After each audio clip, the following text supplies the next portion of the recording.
এখন এই মুহূর্তে আপনারা দেখতে পাচ্ছেন এখানে স্মরণকালের সবচেয়ে ভয়াবহ যে বন্যা আমাদের দেশের উপর এসে পড়েছে।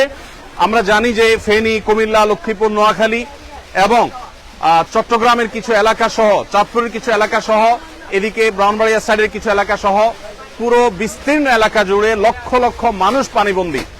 এবং পানির যে ভয়াবহতা সেটা আমাদের 22-এর যে বন্যাটা ছিল সিলেটের তার চাইতে অনেক বেশি হয়ে গেছে। এমনকি এবারের বন্যা সিলেটের, সুনামগঞ্জের অনেক এলাকাকেও প্লাবিত করেছে। তো আমরা বন্যার্ত মানুষের জন্য প্রাথমিকভাবে শুকনো খাবারের ব্যবস্থা করেছি। এখানে একটা কর্মযজ্ঞ চলছে, আমাদের আরেকটা শেড আছে সেখানে আরেকটা কর্মযজ্ঞ চলছে, ফেনীতে আরেকটা কর্মযজ্ঞ চলছে। 3টা জায়গায় আমাদের কাজ চলছে। আপনারা দেখতে পাচ্ছেন এখানে বস্তা রেডি হচ্ছে। এই বস্তাগুলোতে আমাদের প্রত্যেকটা পরিবারের জন্য যে প্যাকেজ আছে, প্যাকেজের সব আইটেমগুলো থাকবে ইনশাআল্লাহ।